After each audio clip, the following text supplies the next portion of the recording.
So bear that in mind. Sometimes you want to count to 4. So that was his intellectual achievement. Okay, this was the intellectual achievement of Thomas Aquinas, right?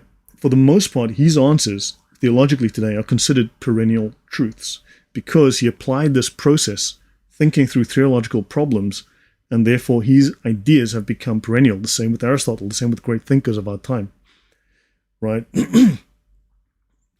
Suggestions, dark mode slides is easy on the slides, but worse for the small screens. So yeah, I could use a slightly darker background.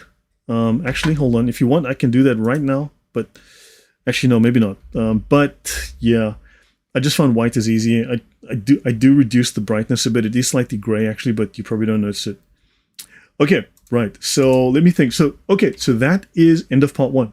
So that's my talk. I hope that was interesting. I was thinking about this for a few days after someone asked me a question. How do we find truth? How do we know what's true? Well, I mean, part of the issue is that also people are trying to make you doubt. They're trying to give you doubt. They're trying to give you anxiety, to make you feel like you don't know. So understand there's a way to find truth. It's not quick. It's not easy. It's not 5 minutes. It takes time. But you can learn it as well. You've got to take a step back. You've got to think things through carefully, right?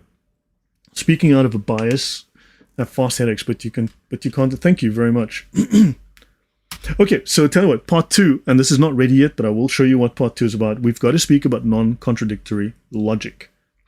Okay, you're very welcome, Ray. So one of the greatest questions of all times is whether human beings can know any absolute truth. And a simple way to answer in the affirmative is to consider the principle of non-contradiction. The ancient Greeks developed a number of disciplines or branches of knowledge, such as geometry, blah, blah, blah. Okay, so now we're going to talk about science, the definition of science, and Thomas Aquinas in terms of that. Right, and then we'll skip over this. Here's a basic example. One of the most important principles of metaphysics is the principle of non-contradiction, and in logic.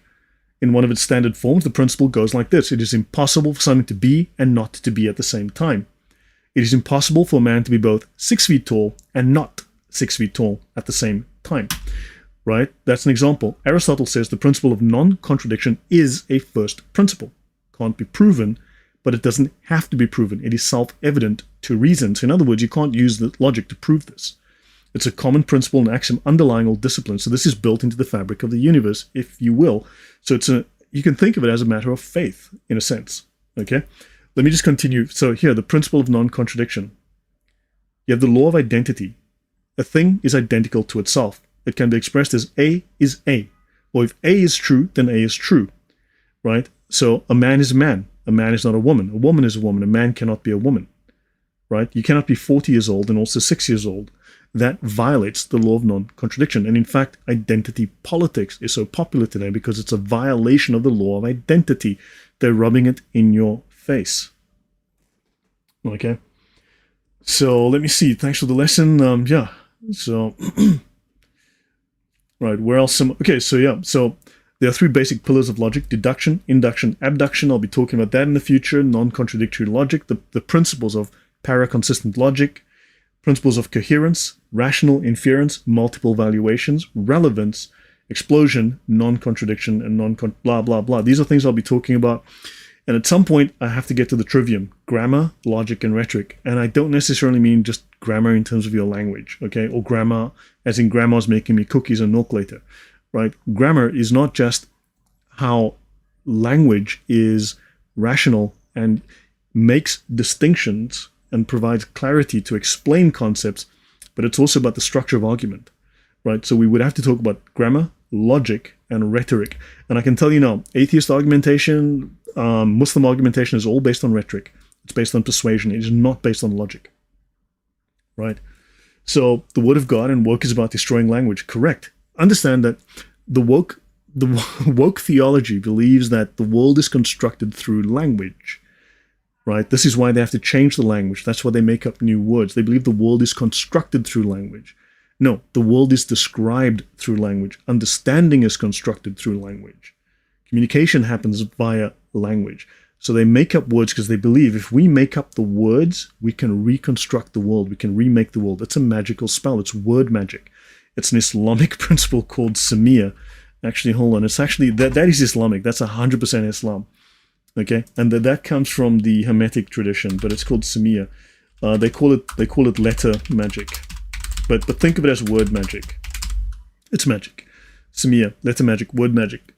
So they have all the words so that they can remake the world. It's magic they're doing. It's a magical spell. It's Gnostic Hermetic magic. Understand that. Onomatomancy, correct. As we go into that. So yeah, guys, I mean, maybe I'll end up here. So this is my last slide. Okay, distinctions, that's it. Yeah, okay, so this is what I'm still working on. I hope this has been interesting. Hopefully you learned something. Hopefully this was relevant. If you can let me know what was the most relevant, what was the most interesting, anything that wasn't so well explained. Maybe I need more examples. But hopefully you learned something and you saw a distinction between Christian thinking and the thinking of these rationalists who are just got their heads up their asses, quite bluntly. Yeah, so I hope you liked it, and please do, again, like, share, subscribe, and tell your friends and so on. Use this. So any comments, any thoughts, any questions about this? There's Volt says, thank you, Lloyd. You're a blessing to us all. Always interesting topics and so much information. It's amazing. Thank you. Horse says, the Catholic Church father for science is St. Albert, Albertus Magnus, circa 1200. Okay. Yeah, it's amazing how, actually, hold on, let me just go here, let me just find something. Wikipedia plus Catholic scientists. I mean, let me just go here. This is Wikipedia. This is Wackipedia, sorry. Let's just use the proper name for it. It's Wackipedia. Okay. Wow, thank you, Mashirur. Thank you very much. I'm so grateful. Thank you.